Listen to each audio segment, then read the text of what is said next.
Hello, party pet people and happy cat lovers.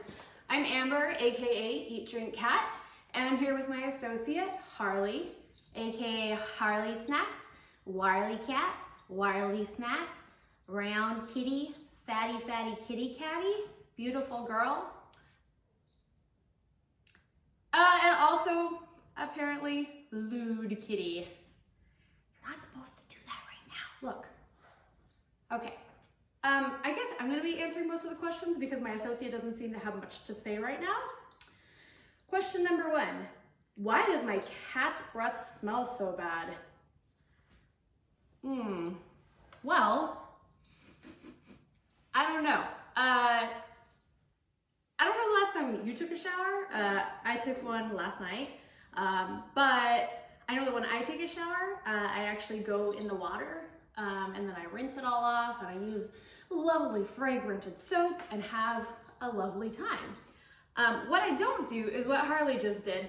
I don't lick my bottom with my tongue. And if you think about all the things that cats eat too, they do tend to like some pretty fragrant things like tuna and shrimp and other delicious treats.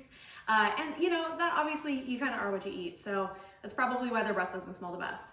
What I do recommend though, in order to fix that is what my vet told me, which is that you should brush your pet's teeth actually, just like you brush humans' teeth. You brush your pet's teeth and it helps stop plaque buildup and make sure that they don't have to have any teeth pulled out and that they live a long, healthy life and don't end up with infections and stuff. So you can talk to your vet about that, or you can probably even look on, you know, online, and there's probably all sorts of forums about it. Some animals are better about it than others, but they do have like special toothpaste and stuff that are, you know, fish flavor and all kinds of the good stuff that pets like. Would you like your teeth brushed now? No. Would you like some of my water? All right, you just stay there and be cute. Okay, my dog has bad anxiety and shakes when I try to give it a bath. How can I help? Well, you know, animals are like people. Not everybody likes everything. Some dogs really like water, some get really scared. The big thing I think though is the animals do whatever they want. And you know, like your pet may be picking up a little bit on your emotions. So perhaps I'd recommend maybe a glass of wine for you, not your dog. I wouldn't give your dog a glass of wine. I think that's on the no-no list. But maybe you can do something to set the stage and make sure that your pet is really relaxed and is having a good time. So maybe pour the bath ahead of time, get everything set up ahead of time, and then use nice, gentle, coaxing tones and say, "Here, would you like a nice bath?" And then maybe you can do something to entice your pet to want to take a bath. You know, just use a little bit of gentle persuasion. I'd say if they're really having actual anxiety and actually can't breathe and stuff, then it's time to talk to the vet. But if it's just a matter of, you know, getting them calmed down, you might need to do a little prep work. You can't just run the water and throw them in the bathtub, right? So just, you need to set the mood for your pets. I'm going away for a month. Can I leave my 2 cats at home? Well, that depends on the cat, doesn't it? I've never met your cats, so I don't really know. Animals are very unique. They're just like people, right? They all have their little personalities. They all have their little quirks and peculiarities. Sometimes they listen really well. Sometimes they don't. Sometimes they attack your feet when you're trying to do stuff. Sometimes they need help jumping onto the tables.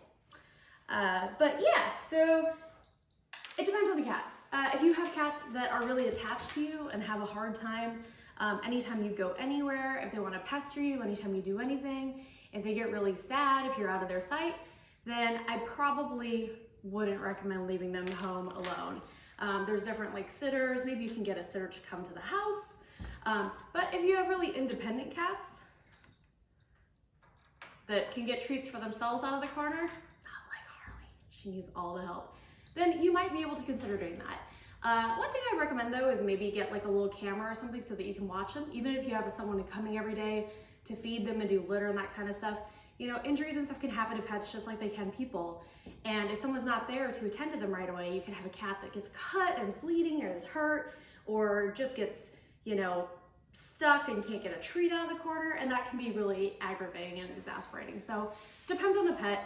I would say be really thoughtful about it. Maybe try a shorter trip first before you do a big trip, right? Right.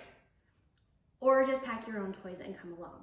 I actually travel with her and enjoy it quite a lot. So that's also something you could consider if your pets are really attached to you.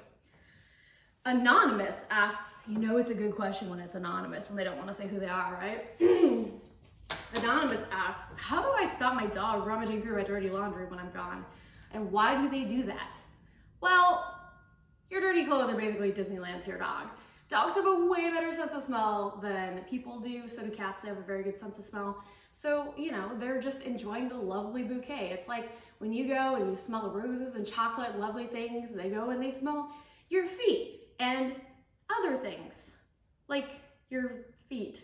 So basically, it's like your mom always said, just put away your laundry. If you actually put away your clothes, you don't have to worry about them rummaging through your clothes. Maybe put them in a room that closes if you're worried about them getting into your hamper all the time.